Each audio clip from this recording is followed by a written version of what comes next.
Thanks, Chair, and thanks to the witness for coming in. I'm trying to work my phone because whatever is on here in the office and in stores, I can't get into my internet and the iPad.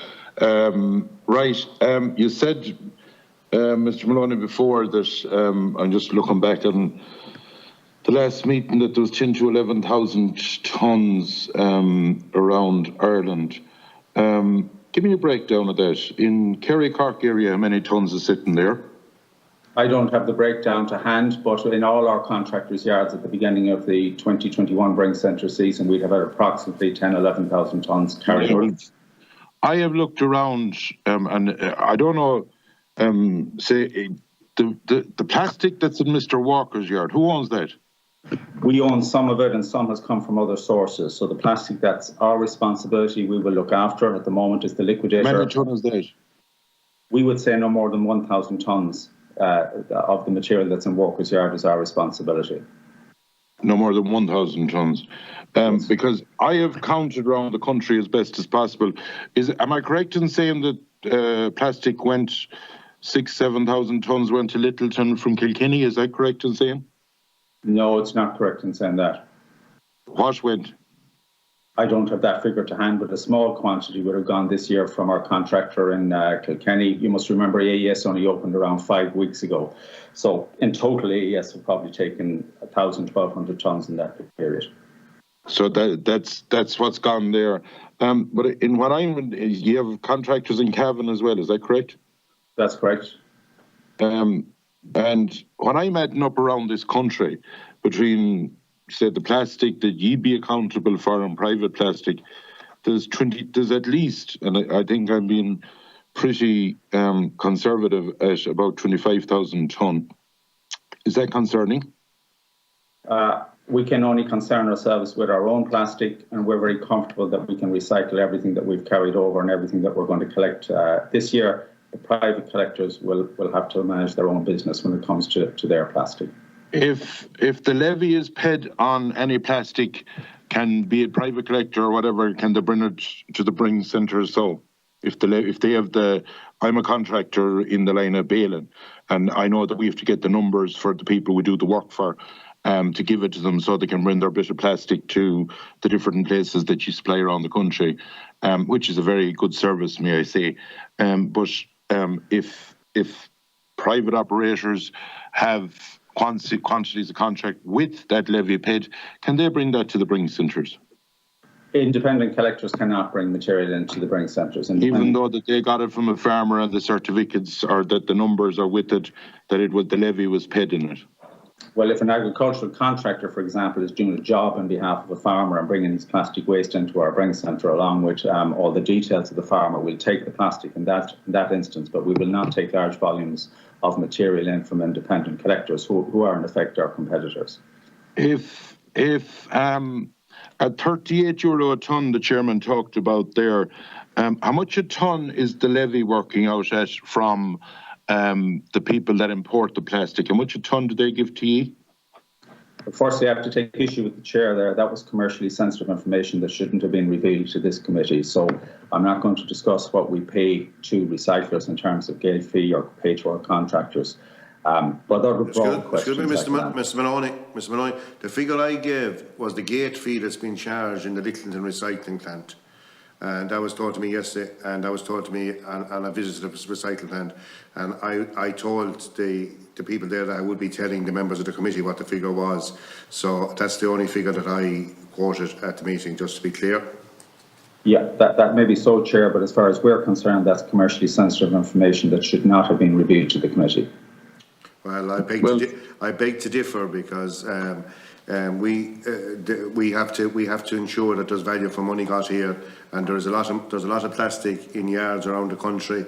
We have a yard in Waterford with a similar amount of plastic in it, and there is environmental issues here, and the farmers have already paid a levy on this plastic, and it's extremely important that we get to the root of it and find out, is it possible to have all this plastic recycled at home and recycled commercially viable and value to everyone in the chain. Sorry, Deputy Fitzmaurice. You're okay, Chairman. Valid points. Mr. Maloney, what is the levy that's paid by the importers to the operation, say the TE, for getting rid of the plastic? How much a tonne? Our members pay €160 per tonne this year. €160 per tonne.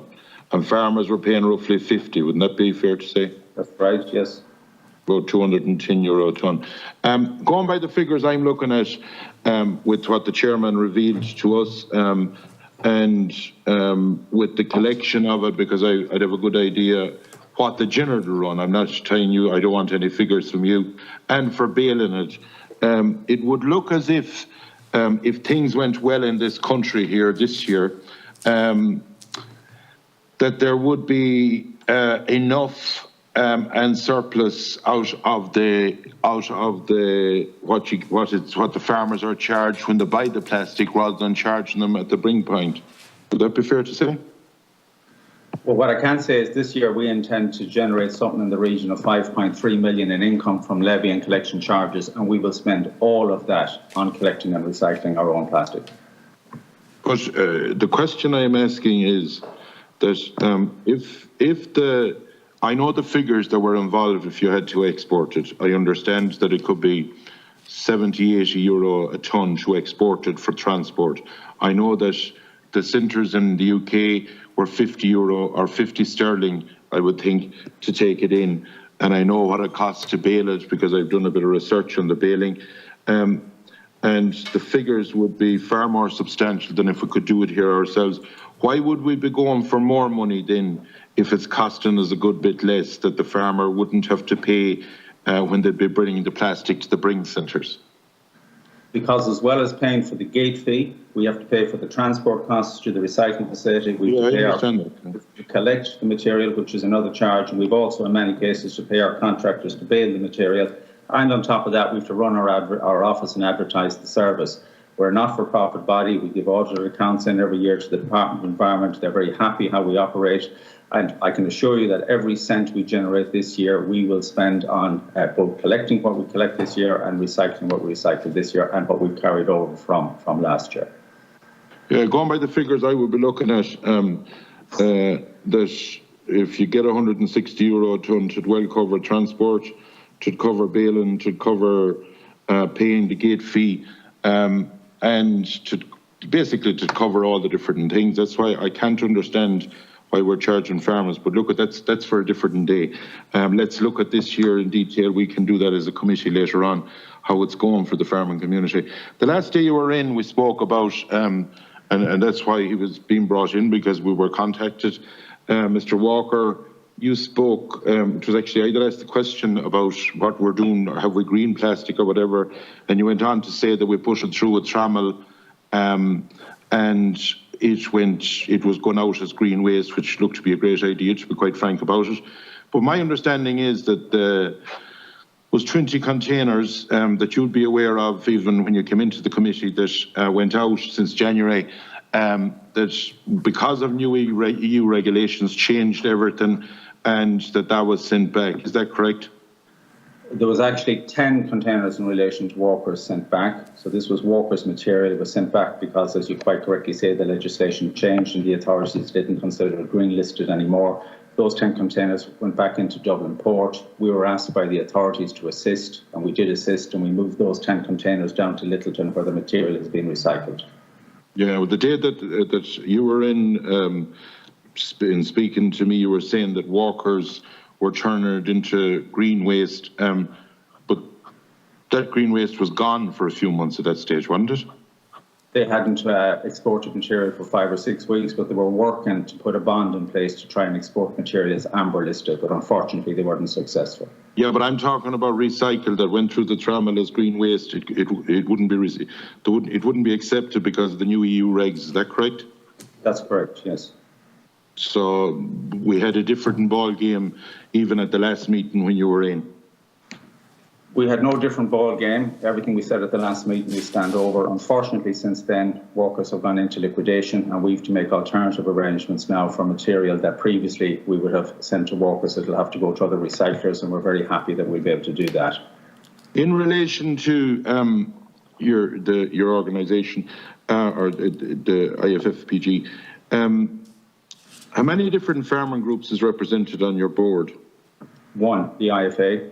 And is there not more farming groups around the country? Would it not be a good thing to have? I'm looking at the makeup of your board, and even in fairness to the IFA, there's 6 from the industry, 2 from the farming organisations, and 2 independent members. Is it not heavily loaded with plastics experts as against representatives of the farmers that's actually paying all the money at both ends of this? When you buy it per tonne, obviously it's built into the price of a roll of plastic, and that's understandable. And when they're selling it, would you not consider that we would have a representative from all the different farmer organisations, first of all, but that the board would be made up half farmers, half industry at least? Well, it is a producer responsibility organisation, so I think it's appropriate that the majority of the members of the board represent the producers. The farmers are very well represented at the moment through the IFA. And in my 13, 14 years with IFFPG, we haven't been approached by any other farming representative body looking for representation on the board. But would it not be, if the farmers are paying all the money, which they are, there's no point in saying they're not, would it not be fair to the farmers of this country that they'd have equal representation, at least in something that's, first of all, a price will be set on each year in relation to the plastics, and on top of that, that they would have an input into it when they are paying at the beginning and at the end? Well, we would say that farmers are very ably represented by the IFA at the moment. And in terms of our relationship with farmers, I think it's all about the service we provide to them. And I think that service is of very high quality. And I think farmers have bought into our service and are very, very, very happy with it, in terms of the cost and convenience of using our service. And the figures are there to support that. We achieved an 80% recycling rate last year, 34,500 tonnes of material collected. So I would say farmers have been very well represented on our board at the moment and are receiving a very good service from us.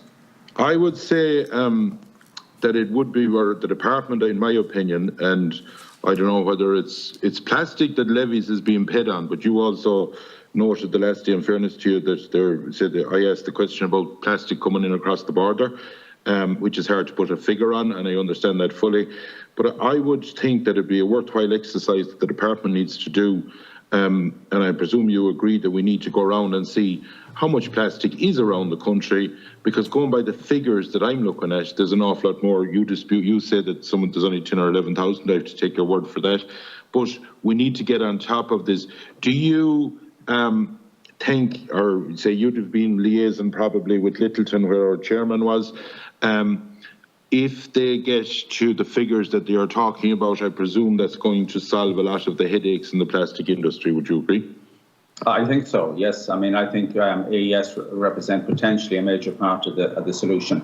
And certainly we're very impressed with how they've operated over the last 4 or 5 weeks. And if they keep going along those lines, I think they are going to be an important part of the solution going forward. Okay, I'll let somebody else in. Thank you for your answer.